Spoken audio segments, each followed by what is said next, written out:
আজ যাচ্ছি আমি আমার একটা বান্ধবীর সাথে দেখা করতে। তো ওর সাথে আমার পরিচয় 3-4 বছর হয়ে গেছে, বাট আমি কদিন আগেই জানতে পারি যে ও আমাকে নাকি খুবই ভালোবাসে।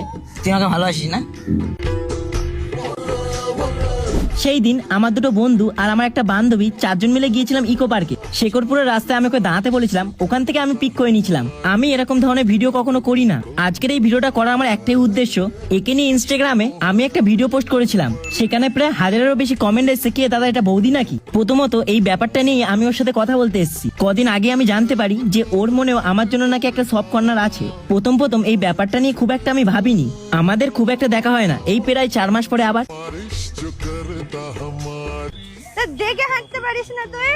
আজ যাই হোক না কেন, আমার মা আমাকে তেমন শিক্ষা দেয়নি একটা ভালো মেয়ের মন নিয়ে খেলা করার। আর আমার মতে বলে, যাকে তুমি সারাজীবন নিজের কাছে রাখতে পারবে না তাকে নিয়ে খেলা না করাই ভালো। তাই ভাবলাম নিজেদের মধ্যে কথা বলে একবার মিটিয়ে নেওয়া বেস্ট।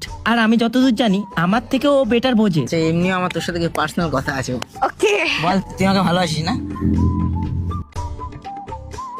অন্য কিছু জিজ্ঞাসা কর। না, আগে তুই বল। কারণ সেই দিন মনে আছে, সেই দিন তুই, আমি, আদিত্য আর আদিত্যর বউ যখন ঘুরতে বেরোই, বৌদি তোকে সব বলেছে? আমি আর আদিত্য সেদিন চাঁদ দেখেছিলাম।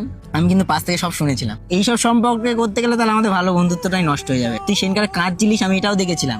বলেছিলাম তো, এটা মানছি তো। আমি চাই না বন্ধুত্বটা এখন খারাপ হয়ে যাবে। আমার মতে বলে এইসব দিকে না এগোনোই বেটার, বুঝলি? কারণ বন্ধুত্বটা বেশ।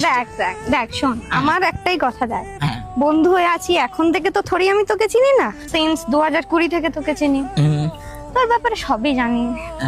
ঠিক আছে, মাঝে আমার এত ঝামেলাও হয়েছিল একটা কারণে, সেটাও মনে আছে ভালো করে। তাই আমি বৌদিকে এটাই বলেছিলাম যে আমরা ফ্রেন্ডস আছি, এখন থাকি, পরেরটা পরে দেখা যাবে, ভগবান কি চায়। ওই একটাই ভয় যে বন্ধুত্ব যদি খারাপ হয়ে যায়। আমার মতে বলে, আমি তখনই ভাবছিলাম যে তোর সাথে আমি একদিন হলেও দেখা করে এই ব্যাপারটা ক্লিয়ার করে দেবো, যে না আমরা আমার কোনো অসুবিধা নেই, ক্লিয়ার করবি, সার্প দিয়ে কাটবি, এইসব দিকে আমাদের না আগানোই ভালো। হ্যাঁ, আমরা যেমন আছি সেরকমই ঠিক আছে। বেস্ট। আমার মতে বলে বেস্ট, ওটাই বেস্ট। এক্স্যাক্ট যার সাথে রয়েছি তারও খারাপ লাগবে। বুঝে নিলে সব সম্পর্ক যে রিলেশনে হবে তেমনটাও না। 9 মাসে 6 মাসে দেখা হয়, একটু ঘোরাফেরা করি, এইটুকুই। আমি নিয়ে ঠিক আছে, তাহলে যাওয়ার জন্য মেয়ে দেখা তোর সাথে কনফার্ম? হ্যাঁ।